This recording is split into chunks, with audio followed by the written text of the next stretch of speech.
सुप्रभात। मैं जगेंद्राणा। कैसे मिलती है दिव्य दृष्टि, ये हमारी आज की आध्यात्मिक चर्चा का विषय। कैसे मिलती है दिव्य दृष्टि। देखिए, हमारे अंदर चेतना काम करती है। जब तक चेतना का प्रसार शरीर में रहता, सभी अंग प्रत्यंग कार्य करते रहते हैं, तथा जहां जहां से चेतना सिमट जाती है, अंग काम नहीं कर पाते।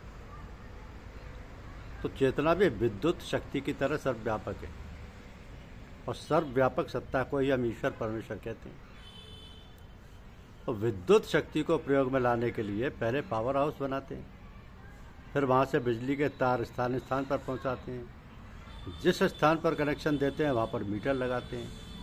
उस मीटर से भिन्न भिन्न स्थानों पर तार लेकर ले जाकर स्विच लगाते हैं, और स्विच जब चाहे ऑन कर लें, जब चाहे ऑफ कर लें। इसी प्रकार हमारे शरीर रूपी कारखाने में मन रूपी स्विच है। अब यह मन क्या है? जब तक हमारा मन कहीं और होता है, तब आंखें खुली रहते हुए भी बाहरी वस्तु दिखाई नहीं देती। बात यह है कि मन के संयोग हुए बिना हमारी इंद्रियां बेकार रहती हैं। मन है क्या? वासनाओं का पुतला, संकल्प विकल्प करने का साधन। जब मन कहीं किसी इच्छा और विषय में लगा होता है, तब हमारी बाह्य इंद्रियां कुछ काम नहीं कर सकती। जब मन का संकल्प होगा, इच्छा होगी, तभी सारी इंद्रियां काम करेंगी। तो हमारे अंदर चेतना काम करती है, और जब तक चेतना का प्रसार शरीर में रहता है, सभी अंग प्रत्यंग कार्यरत रहते हैं। जड़ चेतन ही ग्रंथि पर गई, यद्यपि मृषा छूटत विकट नहीं।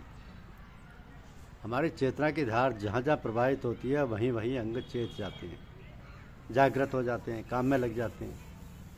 तो इस चेतना का संबंध मन ही के द्वारा होता है। हमारी आत्मा चेतन है, शरीर जड़ है।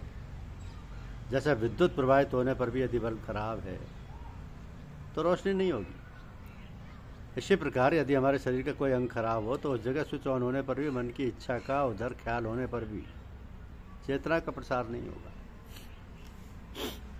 वह अंग बेकार हो जाएगा। यदि बल्ब ठीक है और स्विच ऑफ है तो भी रोशनी नहीं होगी।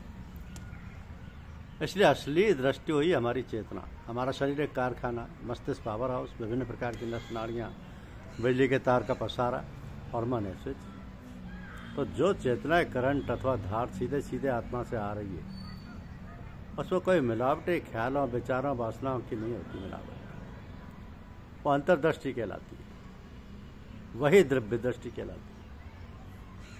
तो जैसे यदि बल्ब रंगीन है तो प्रकाश भी रंगीन होगा। जैसे बल्ब का रंग होगा, वैसे ही प्रकाश भी होगा। इसी प्रकार जिस तरह की हमारी वासनाएं होंगी, वैसी हमारी दृष्टि होगी।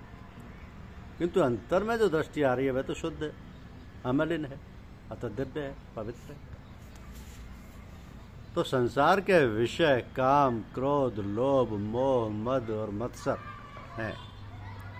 इनका संयोग जब मन से हो जाता है, तब हमारा मन, हमारे संकल्प, हमारी इच्छाएं दूषित हो जाती हैं। इन काम क्रोधादिकों के अलग अलग रंग होते हैं, और जब हमारी चेतना की धार चलती है, तब यह रंग उसमें मिलकर हमारी वासना को दूषित कर देती है। तो इच्छा एवं वासना में बहुत अंतर है। इच्छा तो करंट है और वासना रंग है। इच्छा में जब वासना का रंग चढ़ जाता है, तब वह मलिन हो जाती है, और फिर उसी प्रकार की दृष्टि हो जाती है। तो सारे कार्य और शरीर के व्यवहार उन्हीं मलिन वासनाओं के सम्मिश्रण से दूषित हो जाते हैं। तदनुसार कर्म रूपी जाल फैलने लगता है। तो जैसे मकड़ी अपने मुख से निकाल कर जाला बनाती है, उसी प्रकार हमारी वासनाओं का मनमोहक जाल बनकर हमारे चारों ओर लिपट जाता है।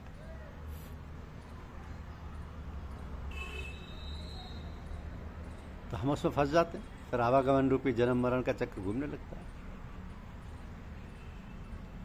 तो जब तक दृष्टि शुद्ध रहती है, किसी प्रकार की मलिनता नहीं होती, तभी तक हमारे शरीर के सारे आचार, विचार और व्यवहार शुद्ध तथा पवित्र रहते हैं।